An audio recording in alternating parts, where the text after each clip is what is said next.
Il y a 2000 personnes tous les ans qui meurent de la rue.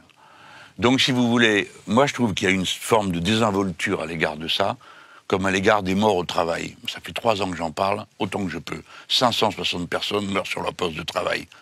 Pour la première fois, on a vu un journal en faire sa une. Il n'y a pas longtemps, c'est Libération, et je veux le saluer. Là, c'est pareil, on s'est habitué. 2000 morts de la rue par an.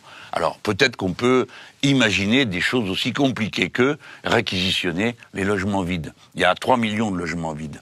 Admettons, comme le dit l'abbé Pierre, la Fondation Abbé Pierre, qu'il y a un roulement. En réalité, il n'y en a que 1 million qui sont libres depuis 3 ans. Juste si je dis, je vais tout réquisitionner, je vous garantis qu'ils les loueront. Et que du coup, on aura des gens qui seront mieux logés. Pas forcément ceux qui aujourd'hui sont dans la rue, hein, mais du coup, ça fait de la place pour ceux qui sont dans la rue, dans les logements. Ensuite, ça c'est la réquisition. Deuxième élément, c'est créer ce qu'on appelle des pensions de famille.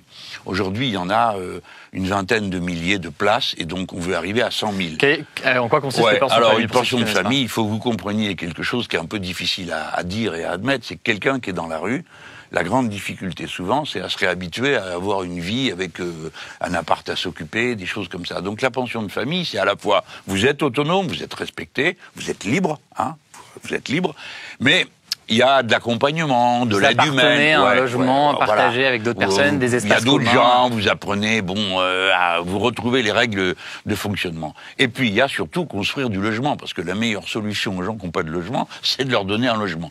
C'est la raison pour laquelle, dans le programme, on prévoit de monter à 200 000 logements créés par an. Aujourd'hui, on est à peine à 100 000. 200 000, j'ai connu une époque dans les années 70, on en faisait 300 000. Hein. Donc ça n'a rien d'inatteignable. Moi, je pense que c'est pas possible qu'il y ait 300 000 sans-abri dans un pays qui a notre puissance et sa richesse. Bon, mais il faut s'atteler à ça en disant on va y mettre des moyens financiers. Ça, c'est pas le plus important, mais surtout des moyens humains pour décider, suivre les mesures que l'on prend. On doit, en tout cas, moi, je ne vois pas ce que quelqu'un d'honnête peut afficher comme autre objectif que 0 SDF. Ou alors, on me dit combien on en laisse. Mais personne n'osera dire ça. Donc si vous dites 0, alors dites comment. Voilà, moi je viens de vous expliquer comment je pense qu'on peut le faire. Et qu'on peut le faire si, on a la volonté.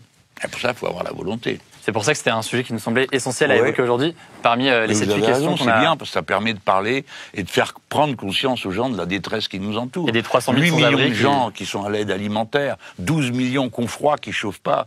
Et on est un grand pays, tout ça est une histoire de fou.